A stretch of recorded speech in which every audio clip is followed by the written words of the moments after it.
નમસ્કાર દર્શક મિત્રો, એડી ન્યૂઝમાં આપનું હાર્દિક સ્વાગત છે। હું છું આપની સાથે આરડી વાઘેલા। જોઈએ આજના મુખ્ય સમાચાર।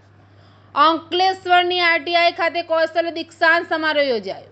અંકલેશ્વરની આરટીઆઈ ખાતે કૌશલ્ય દીક્ષાંત સમારોહ યોજાયો હતો, જેમાં વિવિધ ટ્રેડમાં શ્રેષ્ઠ પ્રદર્શન કરનારા 83 જેટલા તાલીમાર્થીઓને મેડલ અને સર્ટિફિકેટ એનાયત કરવામાં આવ્યા હતા। ડાયરેક્ટર જનરલ ઓફ ટ્રેનિંગ નવી દિલ્હીની સૂચના મુજબ દર વર્ષે ઔદ્યોગિક તાલીમ સંસ્થામાં તાલીમાર્થીના કૌશલ્ય દીક્ષાંત સમારોહનું આયોજન કરવામાં આવે છે, જે અંતર્ગત અંકલેશ્વર ઔદ્યોગિક તાલીમ સંસ્થા ખાતે વિવિધ 27 જેટલા ટ્રેડમાં શ્રેષ્ઠ પ્રદર્શન કરનારા તાલીમાર્થીઓના કૌશલ્ય દીક્ષાંત સમારોહનું આયોજન કરવામાં આવ્યું હતું।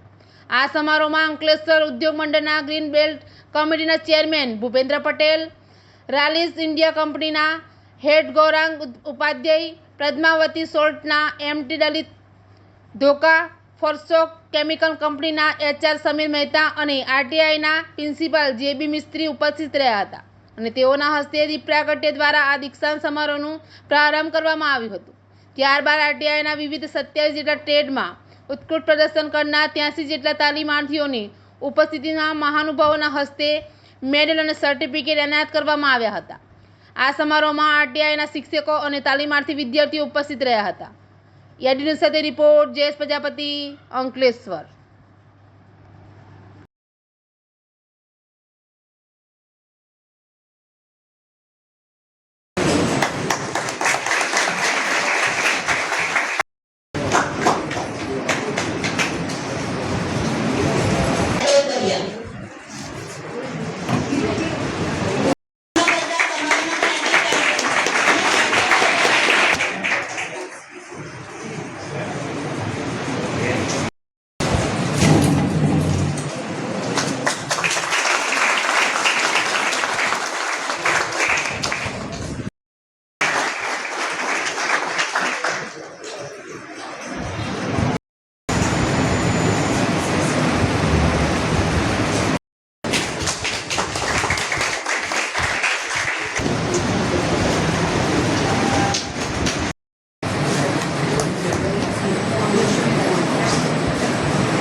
ડીજીટી એમએસડી ન્યૂ દિલ્હીની સૂચના મુજબ દર વર્ષે તમામ આઈટીઆઈ ખાતે કૌશલ દીક્ષાંત સમારંભનું આયોજન કરવામાં આવે છે, જેના અંતર્ગત આઈટીઆઈ અંકલેશ્વર ખાતે પણ આજ રોજ કૌશલ દીક્ષાંત સમારંભનું આયોજન કરવામાં આવેલ છે।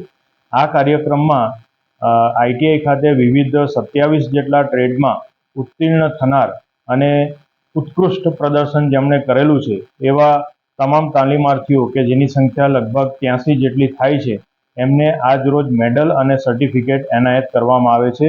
આજના આ કાર્યક્રમમાં વિવિધ રાજકીય ક્ષેત્ર તથા ઔદ્યોગિક ક્ષેત્રમાંથી 5 જેટલા મુખ્ય મહેમાનો અત્રે હાજર રહેનાર છે અને આ મહેમાનો દ્વારા તમામ તાલીમાર્થીઓનું અભિવાદન કરવામાં આવશે। નમસ્કાર।